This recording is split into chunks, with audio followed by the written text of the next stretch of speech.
தந்தை, மகன், தூய ஆவியின் பெயராலே ஆமென். 1 தெசலோனிக்கர் 2:4. மனிதர்களுக்கு அல்ல, எங்கள் இதயங்களை சோதித்தறியும் கடவுளுக்கே உகந்தவர்களாயிருக்க பார்க்கிறோம். அன்பார்ந்தவர்களே, கடவுளுக்கு உகந்த வாழ்வு வாழ வேண்டும். ஆண்டவருக்கு உகந்த வாழ்வு வாழ்வது எவ்வளவு கடினமான ஒன்று. ஆனால் மனிதருக்கு உகந்த, மனிதருக்கு ஏற்ற, மனிதரின் மனநிலைக்கு ஏற்ற வாழ்வு வாழ்வது சற்று எளிதான ஒன்று. கடவுள் தன்னுடைய வார்த்தையை அவருடைய ஊழியர்களிடத்தில் கொடுத்திருக்கிறார்.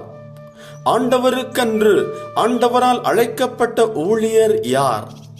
யாரெல்லாம் திருமுழுக்கு பெற்றிருக்கிறார்களோ எல்லோரும் ஆண்டவருடைய வார்த்தையை அறிவிக்க அழைக்கப்பட்ட, அமைக்கப்பட்ட ஊழியர்கள். இப்படிப்பட்ட எல்லோரும் மனிதர்களுக்கு விருப்பமான நிலையில் அல்ல, ஆண்டவர் எதை விரும்புகிறாரோ ஆண்டவரின் உள்ள விருப்பத்திற்கு ஏற்றவாறு வாழ வேண்டும். ஆனால் மனிதர்கள் ஒருவாறு பார்க்கிறார்கள். மனிதர்களின் விருப்பத்திற்கு ஏற்ற வாழ்வு வாழ்வது என்பது அது சற்று எளிதானதாக இருக்கும். அதை எல்லோரும் வாழ்ந்து விடலாம்.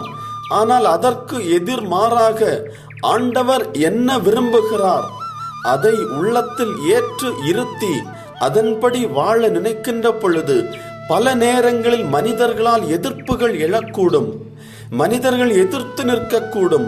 அந்த நிலையிலும் கூட நாங்கள் மனிதருக்கு ஏற்ற வாழ்வு அல்ல, ஆண்டவருக்கு ஏற்ற வாழ்வுதான் வாழுகிறோம்.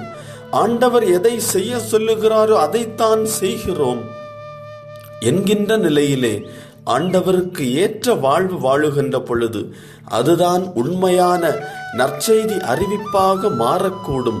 அப்படி வாழ்வது என்பது இந்த சமுதாயத்தில் இன்று நடைமுறை வாழ்வில் மிகவும் போராட்டமான ஒன்று, கடினமான ஒன்று. ஆனால் ஆண்டவர் உள்ளத்தை ஆய்ந்து அறிகிறார் என்கின்ற நிலையிலே இந்த வாழ்வு, இப்படிப்பட்ட ஆண்டவருக்கு ஏற்ற வாழ்வு வாழ ஒருவர் முடிவெடுக்கின்ற பொழுது எவ்வளவு அந்த நபர் கடினப்படுகிறாரோ அந்த அளவிற்கு ஆண்டவர் அவரின் வாழ்வை உயர்த்தக்கூடியவராக இருக்கிறார். ஆண்டவர் அந்த மனிதனோடு தன்னுடைய மறை உண்மைகளை, மறை திட்டங்களை வெளிப்படுத்தக்கூடியவராக இருக்கிறார்.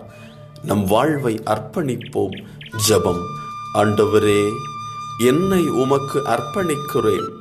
உம்முடைய வார்த்தையை அறிவிப்பதற்கென்று என்னை திருமுழுக்கின் வழியாக தெரிவு செய்திருக்கிறேன். ஆண்டவரே, என்னுடைய உள்ளம் உம்பால் ஏறெடுக்கப்பட்டு நீர் என்ன என்னிடமிருந்து விரும்புகிறீரோ, எதிர்பார்க்கிறீரோ அதை என்னுடைய வாழ்வில் ஒவ்வொரு நாளும் நான் செயல்முறைப்படுத்த என்னை பயன்படுத்துவீராக. எனக்கு உதவி செய்வீராக. என்னை தட்டி எழுப்புவீராக. என் வாழ்வை உமக்கு அர்ப்பணிக்கிறேன். ஆமென்.